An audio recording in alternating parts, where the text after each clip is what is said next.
السلام عليكم ورحمة الله وبركاته.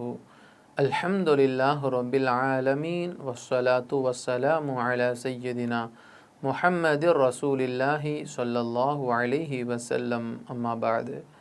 அன்பு நிறைந்த GeM TV நேயர் பெருமக்களே, உங்கள் மீதும் உலக மக்களாகிய நம் யாவர் மீதும் ஏக இறைவனின் பேரன்பு உண்டாகட்டுமாகுக. இஸ்லாமிய நற்போதனைகளில் இன்றைய தினம் நாம் பார்க்கவிருப்பது 7 உறுப்புகள்.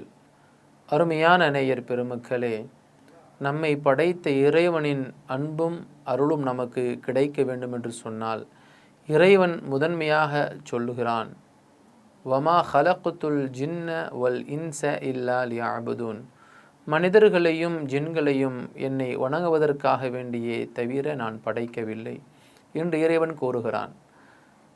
முதன்மையாக நாம் சிந்திக்க கடமைப்பட்டிருக்கிறோம். நம்மை படைத்த இறைவனுக்கு அவன் எதிர்பார்க்கிற அளவிற்கு நாம் என்ன அமல்கள் செய்து கொண்டிருக்கிறோம்? நாம் செய்கிற அமல்கள் இறைவனுக்கு பிடித்தமானதாக இருக்கிறதா? இறைவனின் திருப்தியை பெறுகிற அமலாக நமது செயல்பாடுகள் இருக்கிறதா என்று பார்த்தோம் என்று சொன்னால், நம்முடைய தொழுகைகளாக இருக்கட்டும், நோன்புகளாக இருக்கட்டும், தான தர்மங்களாக இருக்கட்டும், ஹஜ்ஜாக இருக்கட்டும், இன்னும் பல அமல்களாக எதுவாக இருந்தாலும் சரி, ஏதாவது ஒரு வகையிலே நாம் குறை வைத்து விடுகிறோம். எந்த ஒரு அமலை அல்லாஹ்விற்கு பிடித்தமானதாக செய்ய வேண்டும் என்று நாம் முற்படுகிறோமோ அதிலே நாம் மன திருப்தியோடு அவனின் திருப்தியை பெற்ற நிலையிலே நாம் செய்ய வேண்டும். அதுதான் அந்த அமலுக்கு உகந்ததாக பார்க்க முடிகிறது. அந்த வகையிலே நாம் தொழக்கூடிய தொழுகைகளில் அத்தியாவசியமான ஒரு செயல் என்று சொன்னால் அது சிரவணக்கம் என்று சொல்லப்படுகிற சஜிதாவாக இருக்கிறது. அந்த சஜிதா செய்கிற பொழுது நம்முடைய உடலில் இருந்து 7 விதமான உறுப்புகள் தரையிலே பட வேண்டும். முதன்மையாக சொல்ல வேண்டும் என்று சொன்னால் 2 கைகளும் சஜிதாவிலே பூமியில் வைத்து செய்ய வேண்டும். அதற்கு அடுத்து முகம், அதற்கடுத்து 2 முழங்கால்கள், அதற்கடுத்து கால் பாதத்தினுடைய நுனி சஜிதாவிலே செய்கிற பொழுது இந்த 7 உறுப்புகளும் நாம் சஜிதா செய்கிற பொழுது சரியாக படுகிறதா என்பதை பார்க்க வேண்டும்.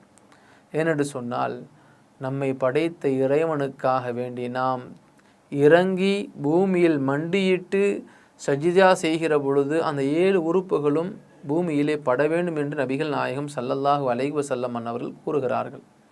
இதில் ஏதாவது ஒரு உறுப்புகள் பூமியிலே சரியாக படாமல் இருந்ததென்று சொன்னால் அந்த இபாதத்து கபூலியத்தை பெற்றதாக பார்க்க முடிகிறது. கபூலியத்தை இறைவனிடத்திலிருந்து கிடைப்பதாக நாம் பார்க்க முடியாது. ஆக நாம் செய்கிற எந்த ஒரு தொழுகைகளாக இருந்தாலும் சஜிதாவிலே இந்த 7 உறுப்புகளும் பூமியில் பட்ட நிலையில் நாம் தொழுதோம் என்று சொன்னால் தான் அந்த தொழுகைகள் அல்லாஹ்விடத்திலே கபூலியத்தை பெறுகிறது என்று நபிகள் பெருமானார் ஸல்லல்லாஹு அலைஹி வஸல்லம் அவர்கள் கூறுகிறார்கள். இப்போ ஒரு சில மக்கள் தொழுகிற சமயத்தில் சஜிதாவிற்கு செல்கிறார்கள். சில நபர்களுக்கு முடி அதிகமாக இருக்கும். முடி அதிகமாக இருக்கிற பொழுது சஜிதாவிற்கு செல்கிற பொழுது இந்த முடி என்ன செய்வாங்க, இப்படி எடுத்து விட்டுட்டு சஜிதாவுக்கு போவாங்க. அது உகந்ததல்ல. அதற்கு அடுத்து சஜிதாவிற்கு செல்கிற பொழுது தான் அணிந்திருக்கக்கூடிய அது கைலியாக இருக்கட்டும், வேஷ்டியாக இருக்கட்டும், அல்லது ஜுப்பாவாக இருக்கட்டும், ஏதாவது ஒரு சஜிதா செய்வதற்கு இடையூறாக இருக்கிறது என்று சொன்னால் அதை கையில் வச்சு கொஞ்சம் அப்படியே என்ன செய்வாங்க, ஒதுக்குவாங்க. அந்த மாதிரி ஒதுக்கிவிட்டு சஜிதாவிற்கு போகணும் அப்படிங்கிற அவசியமும் கிடையாது. நபிகள் நாயகம் ஸல்லல்லாஹு அலைஹி வஸல்லம் அவர்கள் கூறியதாக அப்துல்லாஹ் இப்னு அப்பாஸ் ரலியல்லாஹு அன்ஹு அவர்கள் கூறுவார்கள், நீங்கள் இறைவனுக்காக வேண்டி தொழுகிற சமயத்தில் சிரமணிந்தவராய் இருக்கக்கூடிய அந்த சஜிதாவினுடைய அமல்களில் 7 உறுப்புகள் முழுமையாக இருக்க வேண்டும். 7 உறுப்புகள் பூமியிலே படக்கூடியதாக இருக்க வேண்டும். அதிலே முதன்மையானதாக நபிகள் நாயகம் ரசூலுல்லாஹி ஸல்லல்லாஹு அலைஹி வஸல்லம் அவர்கள் சொல்வார்கள், முதன்மையானதாக முகம், 2 கைகள், 2 முழங்கால்கள், அதற்கு அடுத்து பாதத்தினுடைய நுனிப்பகுதிகள். இவைகள் பட்ட நிலையில் யார் ஒருவன் சஜிதா செய்கிறானோ அந்த சஜிதாவில் தான் இறைவனுடைய பொருத்தத்தை நாம் பெற முடிகிறது என்று நபிகள் நாயகம் ஸல்லல்லாஹு அலைஹி வஸல்லம் அவர்கள் கூறியதாக அப்துல்லாஹ் ரலியல்லாஹு அன்ஹு அவர்கள் கூறுவார்கள். அதற்கு அடுத்து நபிகள் நாயகம் ஸல்லல்லாஹு அலைஹி வஸல்லம் அவர்கள் இன்னும் கூறுவார்கள், நீங்கள் சஜிதாவிற்கு செல்கிற பொழுது நெற்றியில் பூமியில் படாமலோ அல்லது மூக்கு சஜிதாவிலே பூமியில் படாமலோ நீங்கள் சஜிதாவை செய்தீர்கள் என்று சொன்னாலும் அதுவும் நமக்கு கபூலியத்தை தராது என்று குறிப்பிட்டு காட்டப்படுகிறது.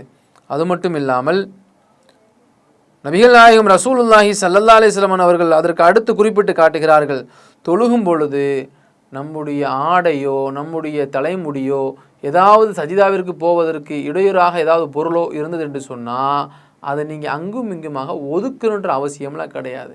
நீங்கள் தொழுகைக்காக வேண்டி நின்று விட்டால் படைத்த இறைவனுக்காக வேண்டி தொழுகிறேன், சஜிதா செய்கிற பொழுது படைத்த இறைவா உனக்காக வேண்டி நான் சிரமப்படுகிறேன் என்று நம்முடைய தொழுகைகளை இபாதத்துகளை அமைத்து கொள்ள வேண்டும். அதில் எந்த விதமான குறைகளும் வைத்துவிடக்கூடாது. அப்படி வைத்து விட்டால் அந்த தொழுகை இறைவனிடத்தில் ஒப்புக்கொள்ளப்பட்டதாக இல்லாமல் ஆகிவிடும். ஆகையினால மிகவும் பேணுதலாக நாம் தொழுது இறைவனினுடைய பொருத்தத்தை பெறுவோம். அல்லாஹ் அதற்கு உதவி செய்வானாக. அஸ்ஸலாமு அலைக்கும் வரஹ்மத்துல்லாஹி வபரகாத்துஹு. இன்ஷா அல்லாஹ் மீண்டும் நாளை சந்திப்போம்.